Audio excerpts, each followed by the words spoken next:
My name is Barbara, and I'm 46 years old.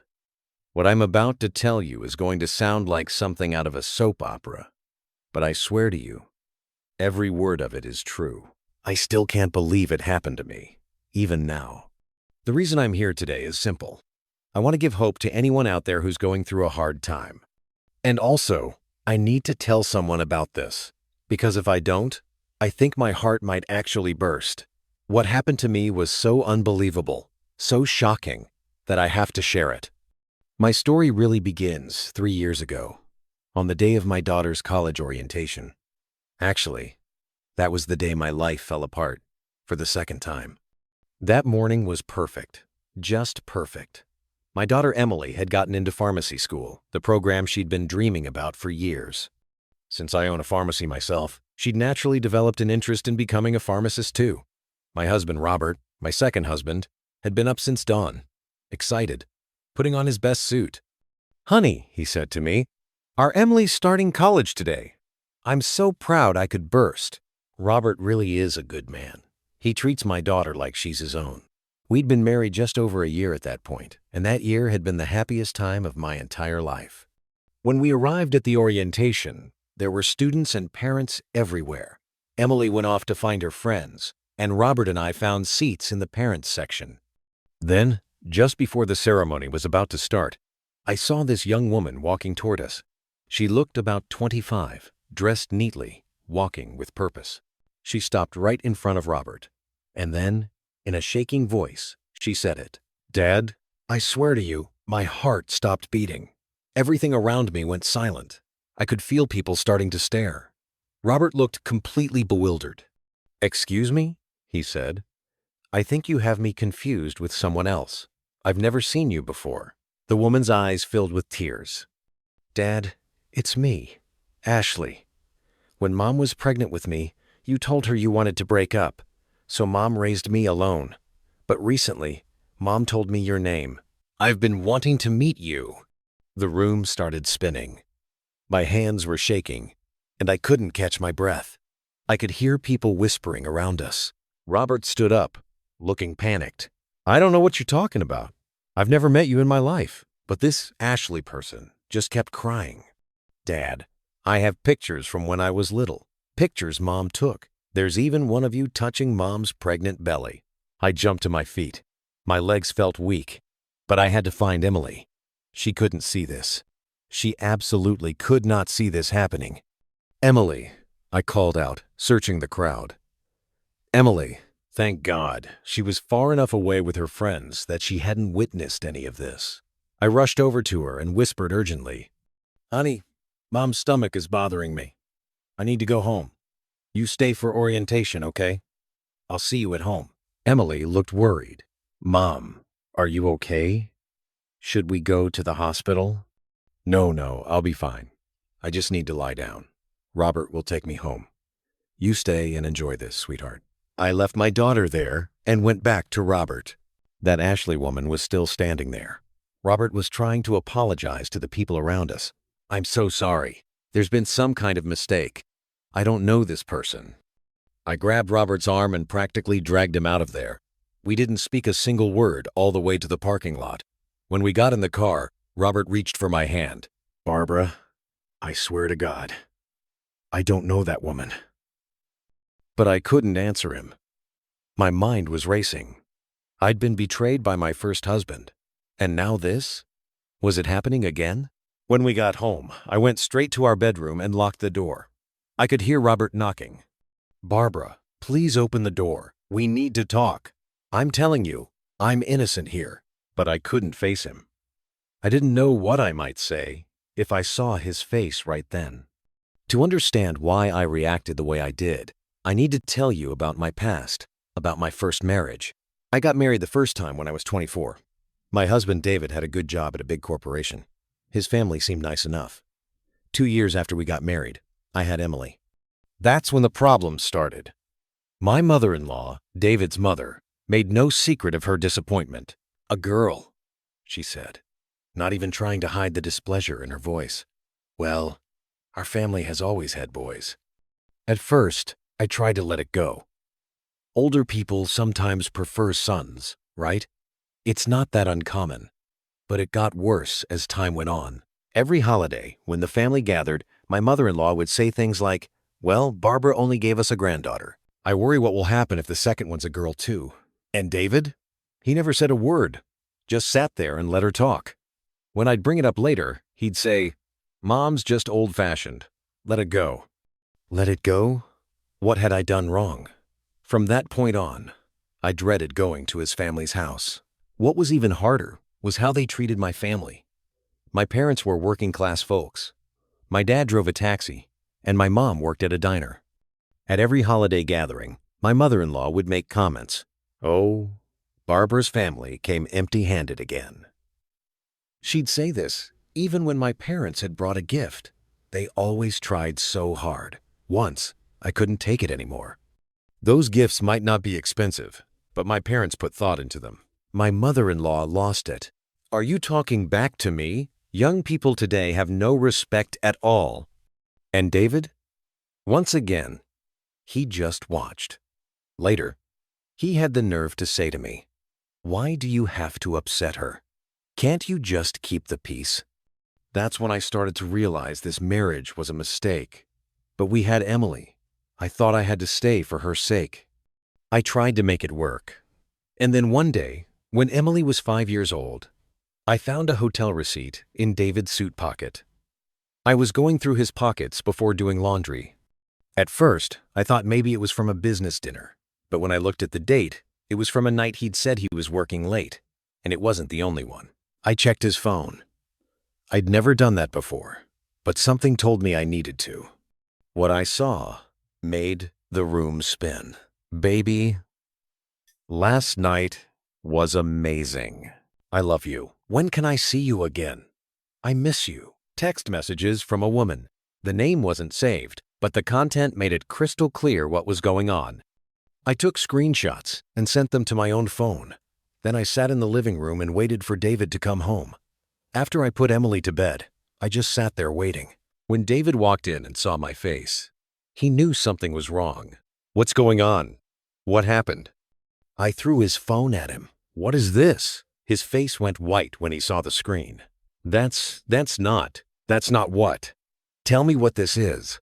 I was shouting. I'd never raised my voice like that in my life, but I couldn't help it. David dropped to his knees. "I'm sorry. I'm so sorry. I don't know how it happened." How it happened? There are hotel receipts going back months. How many months have you been lying to me? 6 months. No, I'm sorry. I'll end it. I swear I'll never do it again. I actually laughed. I was that furious. 6 months? While I've been home every day taking care of Emily and supporting you. You've been with another woman? Since I was pregnant? No, it's not. We're getting divorced. Tomorrow, you're going to bring me divorce papers. He grabbed my legs, crying, "Please, just give me one more chance. Think of Emily." I am thinking of Emily. That's exactly why we're getting divorced. I won't have my daughter growing up thinking it's okay for men to lie and cheat. I packed my bags that night, took Emily, and went to my parents' house. Mom and Dad were shocked. "Barbara, honey, what happened? Why are you here at this hour?" I broke down crying in front of them. Everything I'd been holding in just came pouring out. "Dad, Mom, I can't do it anymore. David's been cheating on me." My mother held me tight. "You did the right thing leaving. You don't have to stay with a man like that. We'll help you. Don't you worry." The next day, David's mother called. I could hear her voice through the phone when David answered. "Tell your wife to come home. Men make mistakes sometimes. She needs to get over it." I took the phone from him. "I'm not coming home. We're getting divorced." "What? Divorce? What about Emily? How can she grow up without a father?" "I'll raise Emily myself. She's better off with no father than with a liar for a father." Good Lord, this is ridiculous. Is this because your family's poor? Is this about money? Is this about money? They fing watching this standoff and courting the taking money. That did it. I saw red. My family might not have money, but we have integrity. This isn't about money. This is about my life. If you don't sign the divorce papers, I'm taking all my evidence to court. I hung up. My hands were shaking, but I felt strong. I didn't know I had that kind of strength in me. The divorce went through quickly. David admitted fault, and I got custody of Emily. We agreed on child support and alimony. But then, about a month after the divorce was final, David called. "Barbara, I'm sorry, but I can't pay the child support for a while." "What? Why not?" "I got fired. The affair became known at work, and I got let go." I sighed. I still needed that money. "Well, at least until you find something else. And I'm in debt. About $25,000. "What? Debt?" "I co-signed a loan for a friend's business. He took the money and disappeared. Now I have to pay it back." I couldn't believe what I was hearing. So what am I supposed to do? How am I supposed to take care of Emily? "I'm sorry. I really am." After I hung up, I faced reality. I was truly on my own now. I couldn't burden my parents. They were getting older, and they were barely getting by themselves. I needed to find a job. Since I had my pharmacy degree and license, I got a job at a local drugstore. The pay wasn't great, but it was enough to support Emily and me. Emily was such a good kid. Even though she was only 5, she seemed to understand that things were hard. She never whined or complained. When my parents watched her while I worked, she'd just play quietly. At night, when I came home from work, she'd run into my arms. "Mommy, I love you. You're the best mommy ever." Those words made me cry every time. I knew I had to keep going, for her sake. I worked at that pharmacy for 3 years, saving every penny I could. Then, an opportunity came up. A pharmacy in our neighborhood was for sale. My parents offered me their retirement savings. "Barbara, take this and buy that pharmacy. Don't worry about us." "Dad, this is your retirement money. We'll be fine. What's more important is seeing our daughter become her own boss. We're healthy. We can work a few more years."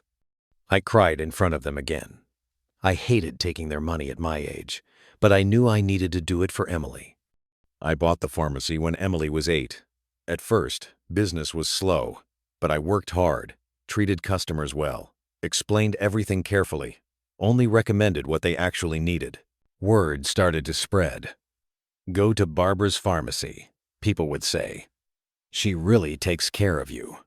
As Emily got older, she started helping out at the pharmacy. By the time she was in middle school, she'd come in after school to help organize things. Customers loved her. "Your Emily is such a sweet girl. What a good helper." Emily would smile and say, "I have to help Mom. She works so hard taking care of me." Those words always made my heart ache. She'd grown up so fast, too fast, because she didn't have a father. When she started middle school, Emily told me something. "Mom, I want to be a pharmacist, like you." "Really? Why?" "Because when I watch you help people and explain things so kindly, I think it's really cool. I want to do that too." I hugged her tight. I knew then that I had to work even harder to give her a good life. Emily studied incredibly hard in high school. She wanted to get into pharmacy school, so she'd be at her desk until late every night. When I'd bring her a snack, she'd say, "Thanks, Mom. I'm going to get into a good school and work at your pharmacy with you." "Honey, you should do whatever makes you happy. Don't worry about my pharmacy." "No, I want to work with you. That's what I want." Seeing my daughter work so hard made me so proud. Then one day, when Emily was a senior in high school, she said something that surprised me. "Mom, aren't you lonely?" "Lonely? I have you, sweetie." "No, I think you should meet someone." I looked at her in shock. "Emily, what are you talking about?" "I know you watch TV by yourself every night, Mom. My friends' moms go on trips with their husbands, but you're always alone." She started crying. "I feel like I'm the reason you haven't remarried. I feel so bad." I held her close. "Sweetheart, I have you. That's all I need. I don't think about remarrying. But Mom, when I go to college, I'll be in the dorm. Then you really will be alone. I worry about you. I thought about what she said. She was right. When Emily went to college, I really would be alone. But remarry? After what I'd been through with David, could I really trust someone again? But Emily kept bringing it up. Mom, you know that Mr. Wilson, who comes to the pharmacy sometimes? The one who owns the construction supply company? Robert? Yes, I know him. Why? I think he's nice. He's always so kind to you. Emily, he's just a customer. No, Mom. The way he looks at you is different. I can tell he likes you. I laughed at that. How would a high school senior know about these things? But after that conversation, I started noticing Robert. He came into the pharmacy about once a week, buying antacids or aspirin, and he always made conversation with me. You've been looking tired lately, Barbara. Business keeping you busy? I guess age is catching up with me. Stress gets to my stomach these days. You need to take care of yourself. Make sure you eat regular meals. Thank you. I appreciate that. He always smiled when he talked to me. He had a kind face, a calm way of speaking. One day, Emily was at the pharmacy when Robert came in. She gave me a mischievous look, then turned to him. Mr. Wilson, my mom loves coffee. Do you know any good coffee shops around here? Robert smiled. Actually, I do. There's a great place not far from here. Barbara, would you like to go try it sometime? Before I could answer, Emily jumped in. Mom, I have to go to my study group. Why don't you go get coffee with Mr. Wilson? And just like that, she was out the door. I stood there, embarrassed, not knowing what to do. Robert spoke gently. If you'd like, we really could go get coffee. I've always wanted to thank you properly for all your help over the years. I hesitated, but then I thought about Emily wanting me to find happiness, and I thought, well, it's just coffee. Okay. Let me just let my assistant know I'm stepping out. That's how Robert and I first went out. As we talked, I learned he was divorced too. It was about 10 years ago. My wife, she met someone else. Oh, I'm so sorry. It was hard at the time. But I've gotten used to being on my own. Being on my own. The Spasses, Ring the Soul, Without a Mine, by Manal. The Spasses when. The Spasses, by Manal. Do you have children? I have a son. My ex-wife has custody. I see him sometimes, but not as often as I'd like. His eyes looked sad when he said that. I understood that feeling. I'd been through something similar. I went through something like that too. My ex-husband cheated on me. That must have been incredibly difficult. At first, I thought my life was over. But I had Emily. She kept me going. Your daughter seems like a wonderful girl. You can see how much she cares about you. As we talked, time just flew by. Robert really was a good man. He listened. He understood. He was compassionate. After that day, we started meeting for coffee occasionally. Emily was thrilled. Mom, Mr. Wilson seems really nice. He treats you well, doesn't he? We're just friends, Emily. Friends for now, Mom. Just get to know him. I want you to be happy. Her words gave me courage. I kept seeing Robert. After about 6 months, he said something I didn't expect. Barbara, I've come to care about you deeply. Would you be willing to date me? Officially, I mean? My heart started racing. A man was confessing feelings for me. At my age. But I felt excited. I care about you too. But I have Emily. And I'm not young anymore. None of that matters to me. I'm not young either. And I have a son. We understand each other. We can take things slow. See where it goes. That's how Robert and I started dating officially. Emily was overjoyed. Mom, congratulations. Finally, you can be happy. We dated for a year. Robert really was wonderful. He understood my past, and he treated Emily like his own daughter. In Emily's senior year, after she finished her college entrance exams, Robert proposed. Barbara, will you marry me? I want to spend the rest of my life taking care of you and Emily. Tears filled my eyes. It had been so long since I'd felt this kind of warmth. Yes, let's build a happy life together. Emily was ecstatic. Mom, now you can really be happy. I'm so glad. We had a small, simple wedding. Just close friends and family at a small restaurant. Robert's mother, Eleanor, wasn't thrilled at first. Son, marrying a divorced woman, and one with a daughter? But Robert was firm. Mother, I love Barbara. Emily's like a daughter to me. Whether you approve or not, I'm marrying her. Eleanor did come to the wedding, but she didn't look happy about it. But I tried not to let it bother me. After what I'd been through with David's family, I'd learned that my happiness had to come first. After the wedding, life was truly good. Robert was a warm, loving man who treated Emily wonderfully.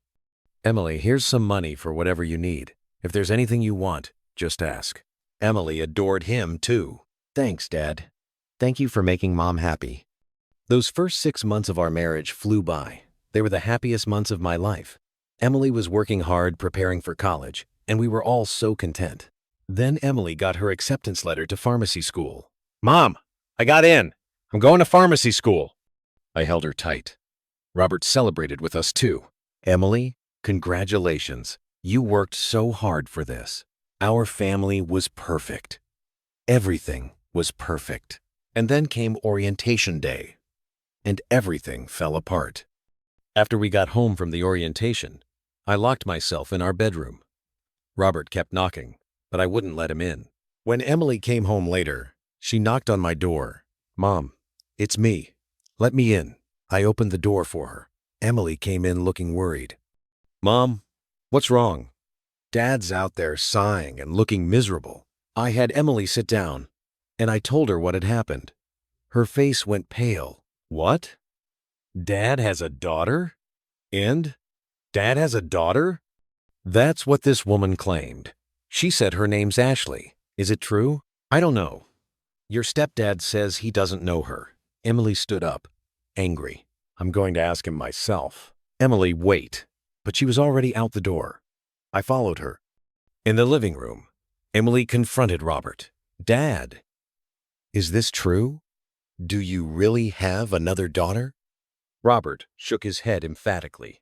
Emily, I've never seen that woman before in my life. Then why is she making these claims?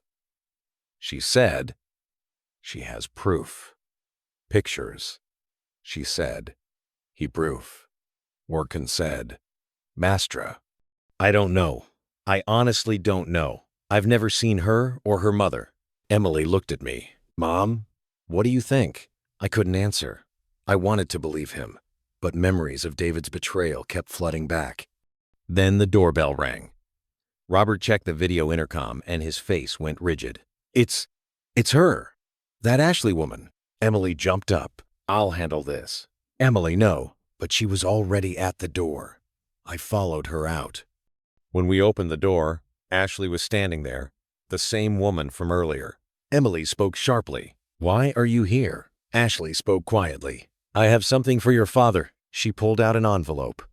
Inside were photographs. If you look at these, you'll see I'm telling the truth. Robert took the photos and started looking through them. I looked too. The first photo showed a pregnant woman. The second showed that woman with a man, his hand on her pregnant belly. My heart stopped. The man in the photo looked like Robert. Robert's voice shook. When was this taken? I don't remember any of this. Ashley answered, 20 years ago, when you were in your early 30s. Robert shook his head. No, I was married then, to my first wife. I didn't have time for an affair. You're lying. Mom said you told her you were in the process of getting divorced when you met her. Robert's face went pale. Getting divorced? I wasn't even thinking about divorce back then. I looked at Robert. He seemed genuinely confused, but I wasn't sure. Emily asked Ashley, where's your mother? Bring her here. Ashley hesitated. She's in the hospital. She's very sick. What's wrong with her? Cancer. Stage 4. Hearing that made me suspicious. It all sounded too dramatic, like a TV movie. Emily must have thought the same thing. Then when she's better, bring her with you. We'll talk then. There's no time. The doctors say she doesn't have long. That's why I'm here. I want Dad to see her before she dies. Ashley started crying. Dad, please. Mom waited for you her whole life. Just visit her once. Robert looked at me, uncertain. I shook my head. Don't go.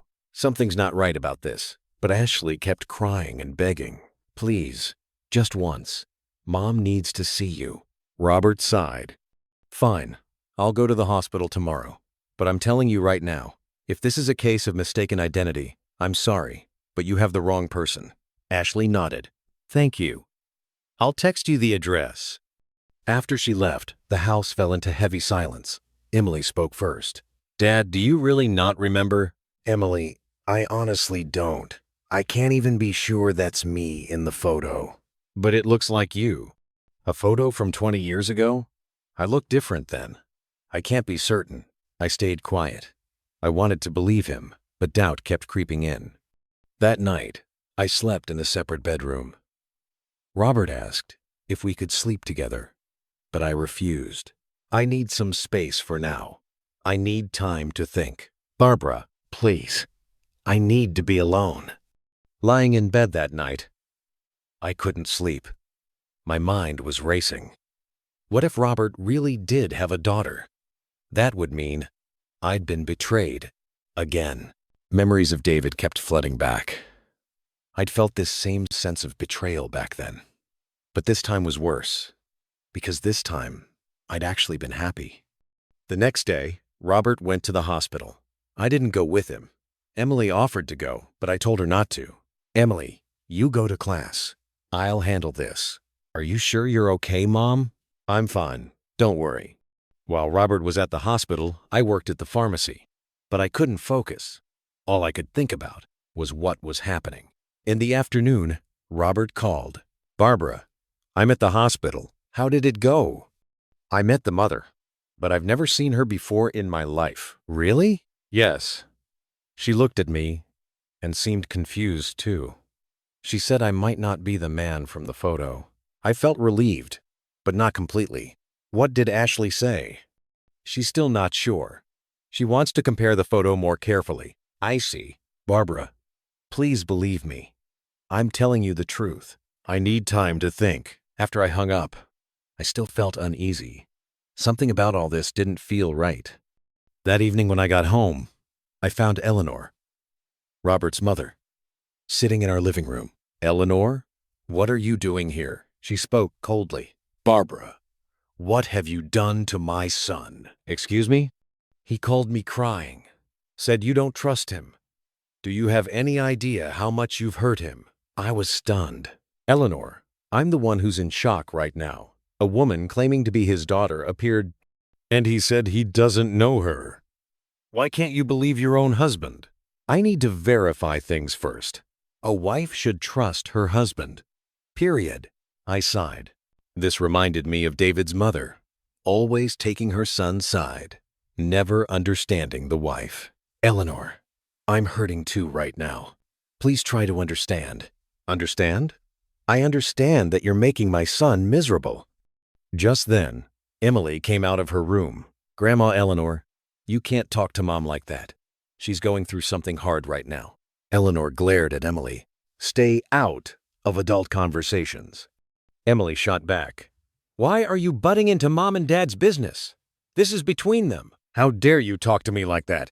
You have no respect. Robert walked in right then. Mother, what are you doing? Your wife doesn't trust you. This is absurd. Robert tried to calm his mother down. Mother, this is my problem. I'll handle it. Please go home. But son, mother, please. Eleanor left reluctantly, but not before saying to me, Barbara, don't be so suspicious. It makes you look bad. I didn't respond. I was angry, but I held it in. After Eleanor left, Robert spoke to me. Barbara, I'm sorry.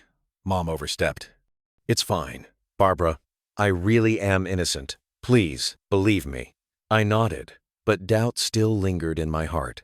Over the next few days, Ashley kept contacting us. Texts, phone calls. Dad, please meet with me again. I looked at the photos again, and I'm sure it's you. Please acknowledge me. Robert rejected her every time. "I'm not your father. Please stop contacting us." But Ashley wouldn't give up. She even came to my pharmacy. "Mrs. Wilson, please convince Dad to see reason." I spoke firmly. "Ashley, do you have real proof? A photo isn't enough. It's 7 paracant. Then what do I need to do? Get a DNA test. That's the only way to be certain." Ashley hesitated. "A DNA test? Who pays for it?" "If you're right, you pay. If you're wrong, we'll pay." "Fine, let's do it." She left, and a few days later, she returned with DNA test consent forms. Robert resisted at first. "Why should I take this test? I don't know this woman." But I convinced him. "Robert, we need to do this. It's the only way to settle this definitively. But I need peace of mind too. Once we have the results, this will all be over." Robert finally agreed and took the test. The results would take about 2 weeks. Those 2 weeks felt like an eternity. I barely slept. Emily was worried about me too. "Mom, are you okay? You look exhausted." "I'm fine, honey." "Mom, what if it's true?" I held Emily close. "We'll deal with it then. Right now, all we can do is wait." Finally, the results came. Robert, Emily, and I gathered to open the envelope together. The results showed probability of paternity, 0%. Robert wasn't her father. Ashley had been lying. Robert let out a huge sigh of relief. "See? I told you." I felt relieved too. But at the same time, I was confused. Why would she lie about something like this? Emily said, "Mom, something's fishy. Do you think she was after money?" That possibility hit me hard. Had this all been about money? I called Ashley. "Ashley, the DNA results are in. You're not related. Stop contacting us." There was silence on the other end. Then Ashley's voice, panicked. "That can't be right. There must be a mistake. The results are definitive. Don't contact us again." "Wait. Let me check with my mom again," she said. I hung up. I was done with this. But Ashley didn't give up. She came back the next day, even more aggressive. "You rigged the test, didn't you?" Robert exploded. "Rigged it? It was done at a certified lab. How could we rig it?" Then explained the photos. "I don't know. Maybe it's someone who looks like me." Emily stepped in. "Ashley, tell the truth. This is about money, isn't it?" Ashley's face changed. "What are you talking about? You found out Dad has a business, and you thought you could get money from us, didn't you?" "That's not." Emily pressed on. "Then let us meet your mother. Let's verify this directly," Ashley stammered. "She's too sick right now. You said she has stage 4 cancer. Then she'd be hospitalized. What hospital is she at?" Ashley couldn't answer.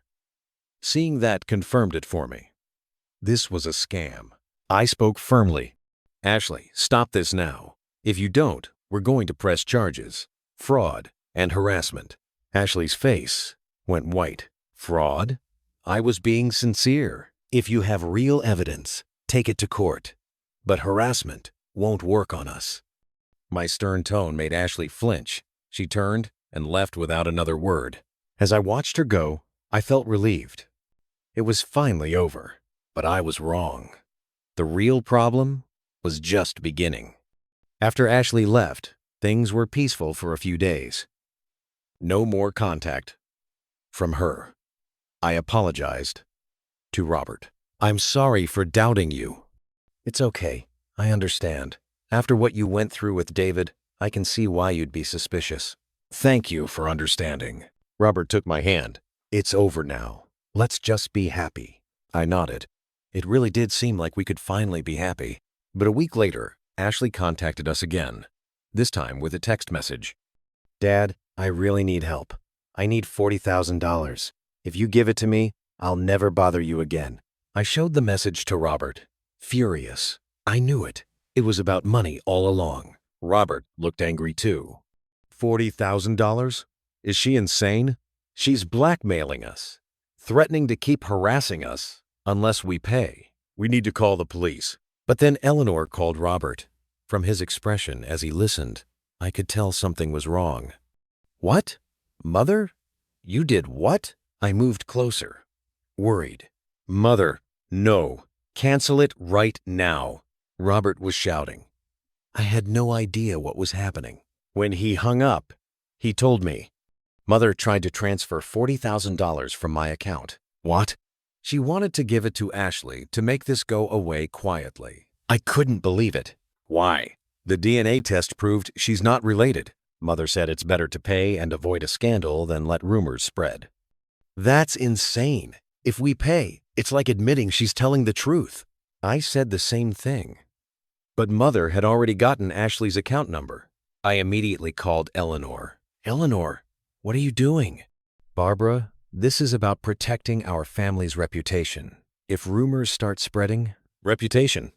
We'd be rewarding a liar. Sometimes it's better to pay for peace. 40,000 is nothing. 40,000 is nothing?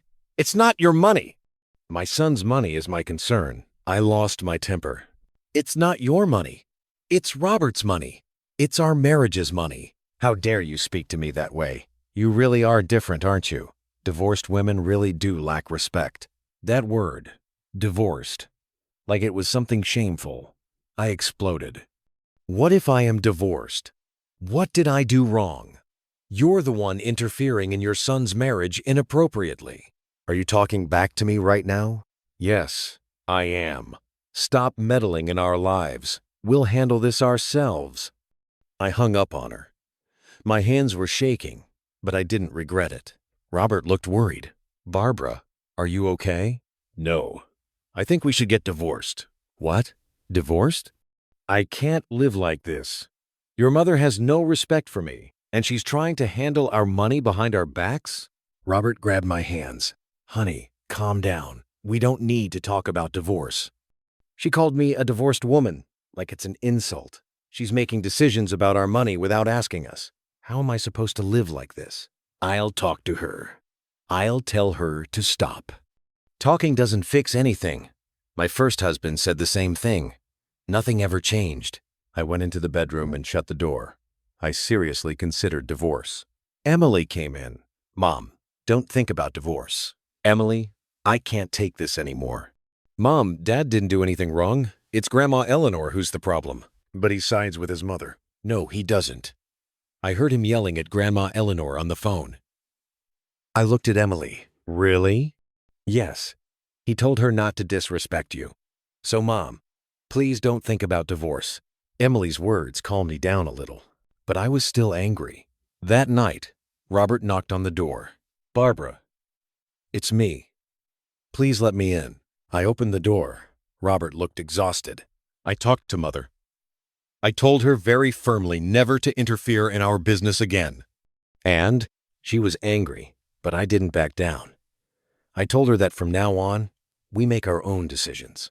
I sighed. She'll just do it again. Then I'll stop her again. Barbara, please don't talk about divorce. I could see his sincerity. I nodded. Fine, but if she does this again, I won't hold back. I understand. I'm on your side. After that, I decided to take action on the Ashley situation. I couldn't just be a victim anymore. Emily and I made a plan. Mom, what if we hire a private investigator? A private investigator?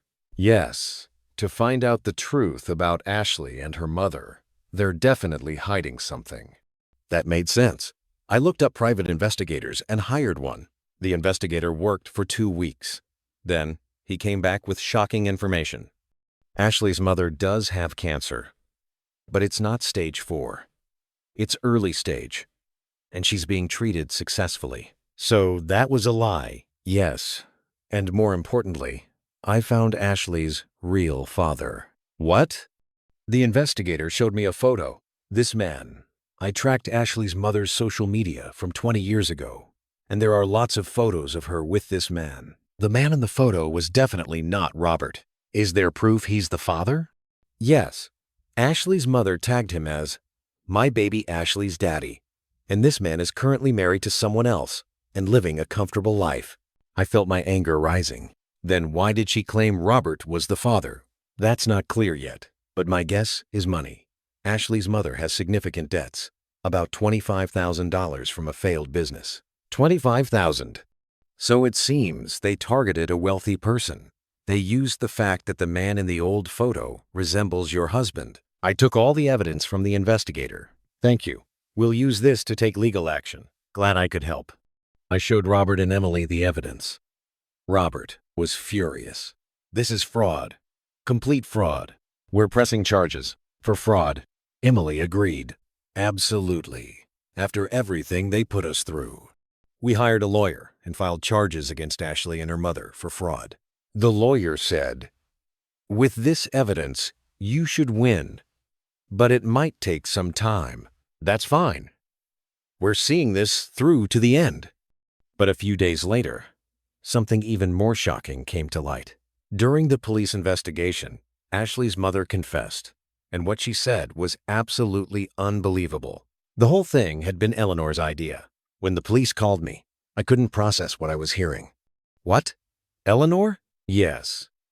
According to Ashley's mother's statement, your mother-in-law approached her first. What kind of approach? An offer to split $50,000 if they could get you to leave your husband. I felt my legs give out. That can't be true. There's a recorded phone conversation. Would you like to hear it? The detective played the recording. Eleanor's voice came through clearly. So you claim to Ashley's father that he has a daughter. Then Barbara will get suspicious and eventually divorce him. But what if they do a DNA test? I'll prevent that. And even if they do test, if you keep harassing them, Barbara will eventually get exhausted and leave. What do I get out of this? 50,000 if it works. 20,000 even if it fails. All right, I'll do it. Listening to that recording, I started crying. Betrayal, rage, grief, all of it hit me at once. How could she? Robert was in shock too.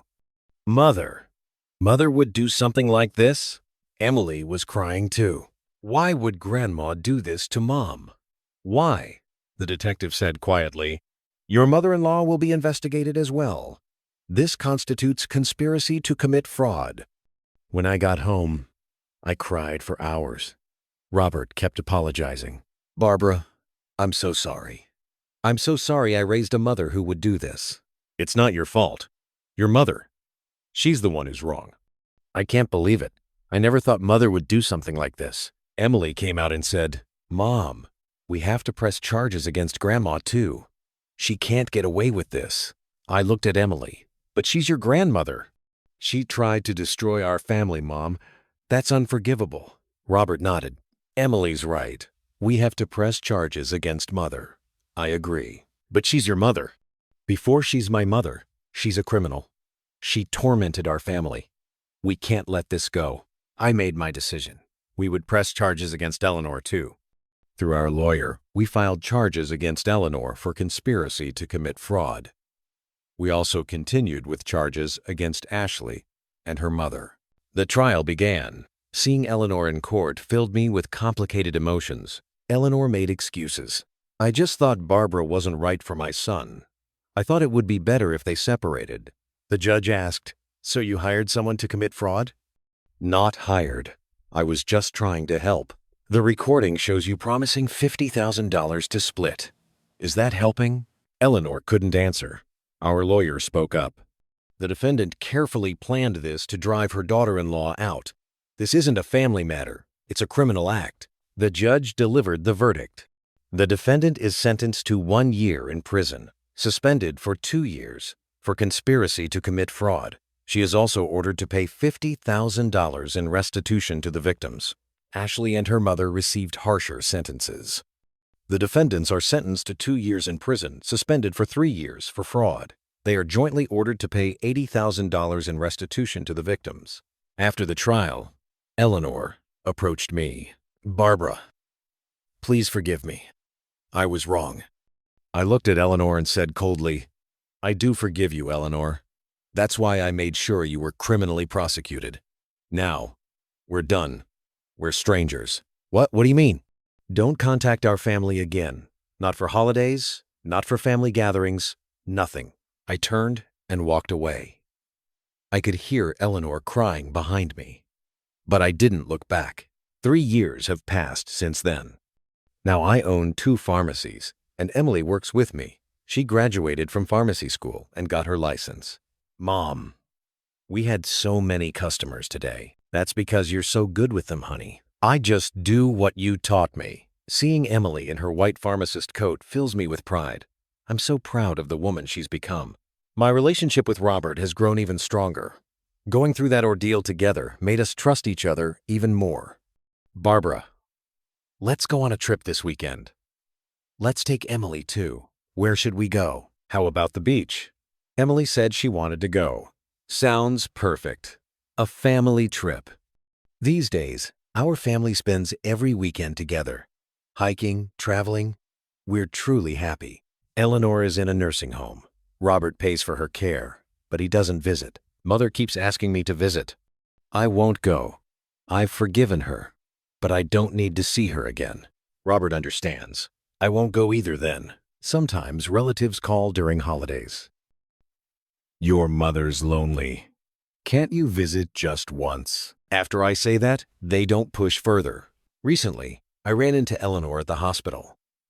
Emily had a cold, so we'd gone to the clinic, and Eleanor was there too.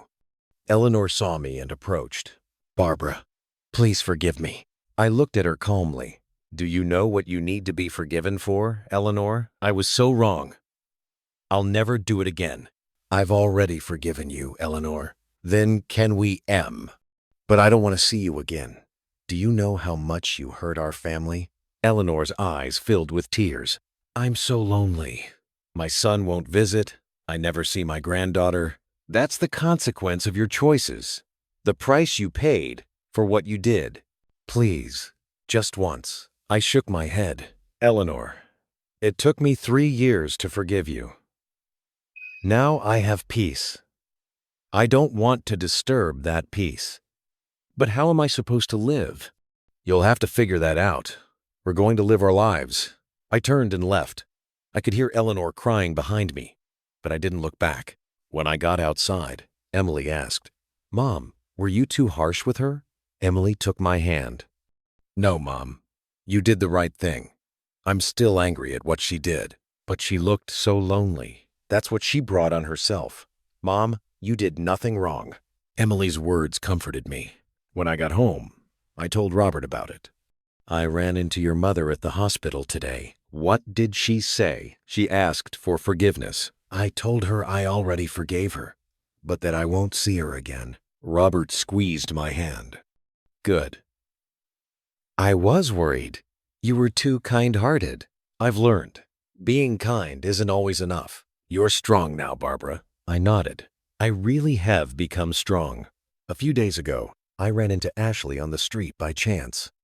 She saw me and immediately looked down. Mrs. Wilson, I'm so sorry. I was so wrong. I looked at her. She looked rough. What are you doing now? Working at a convenience store. I have a criminal record, so no one will hire me. I see. My mom died last year. The cancer came back. I'm all alone now. I tried contacting my real dad, but he won't see me. I felt a twinge of pity for her, but I didn't let it show. That's the path you chose. I know. It was all my fault. I did it for money, and now I'm paying for it. Live honestly from now on. That's the only way forward. Yes. Thank you. And I really am sorry. Ashley bowed and walked away. As I watched her go, I thought about how the world really is fair. Bad deeds eventually come back to haunt you. Good deeds eventually get rewarded. Right now, I'm truly happy. Emily has grown into a wonderful woman. Robert is a good man, and my pharmacy is thriving. Sometimes I think about David, my first husband. I wonder how he's doing. But I'm not really curious. He's erased from my life now. Instead, I cherish the people who are with me now. Robert, Emily, and all the customers who trust me. Yesterday, Emily said something that touched me deeply.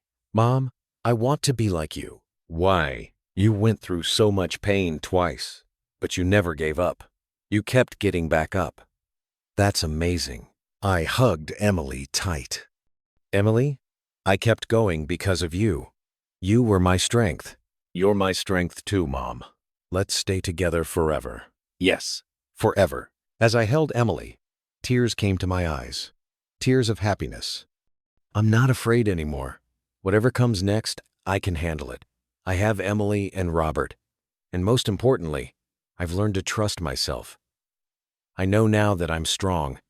Right now, in this moment, I am truly happy. And I'm confident I can protect this happiness. Thank you for listening to my story. If anyone out there is going through a hard time, I hope my story gives you some comfort. Don't give up. Hard times pass, and happiness eventually comes. Just like it did for me. Thank you. That was something, wasn't it? Barbara thought she knew where the danger was coming from, but the real threat was sitting at her own dinner table. Now, I'm not one to tell folks how to live, but here's what I know for certain. When someone who's supposed to love you orchestrates your destruction, walking away isn't cruel, it's survival. Eleanor didn't just lie. She weaponized a stranger to destroy her own son's marriage, all because she couldn't let go of control. That's not family, that's sabotage. And if you're listening to this right now and recognizing pieces of your own story, I want you to hear this clearly. You are not required to keep toxic people in your life just because you share DNA or a last name. Forgiveness doesn't mean giving them another chance to hurt you. It means freeing yourself from their grip. Barbara built 2 pharmacies and raised an incredible daughter. You can build your peace too. Take care of yourself, friend. If this story touched you, leave a like so I know you're out there. Until next time, keep your heart open and your boundaries firm.